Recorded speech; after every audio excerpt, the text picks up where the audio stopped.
A trend among young adults that's gaining popularity is buying homes with friends or someone other than a spouse. Local realtors are noticing this right here in Chattanooga, where it seems many are embracing the idea of houses before spouses.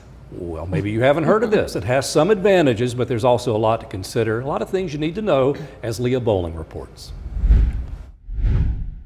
There's growing popularity of friends buying houses together, so we spoke with some experts about what you need to consider and if this option is right for you. Some folks are trying to build wealth, and so they may not have enough money to step out and buy a $500,000 condo by themselves, so they'll pull in a friend and say, hey, I think this is a good investment. And Frank Trimble with Keller Williams Realty says the intention behind friends buying a home could be either cohabitating together or making it an investment property. He added going this route could be an advantage because the cost of renting is so high right now. So to buy a house and build equity for both of you, for both friends, it does make sense because your payment's probably going to be lower per month, and the real estate traditionally is going to go up year after year, and it may go up just a teeny bit one year, and it may go up a whole bunch, in another year. So overall, I think it makes sense. Another pro is sharing expenses.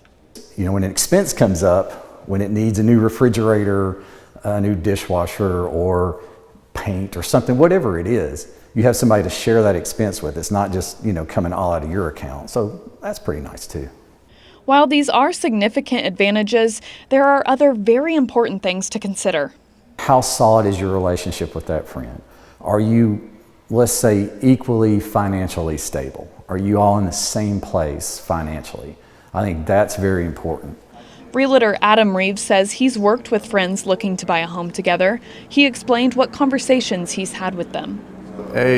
Their motivation, what they want, what their goals are, how we can best provide that and find them the right opportunity in a home, but then also making sure financially they're comfortable with the expense and what that looks like. In his experience, he's seen this be successful as long as the friendship stays healthy. We've never had a scenario where anyone ever regretted buying something, whether it's an investment, whether it's for their personal living, because down the road, if they decide to sell it, they're going to make that money back. But no, 9 times out of 10, everybody's always been happy. Trimble explained the potential cons of the situation. What could happen is one friend may decide, this just isn't for me. I want to move out of state. I want to move down the street or whatever. And they have to figure that out. He says if people don't come up with a plan to protect themselves, it could end a friendship in addition to other issues. Also, somebody could really probably just be left holding the bag at the end of the day.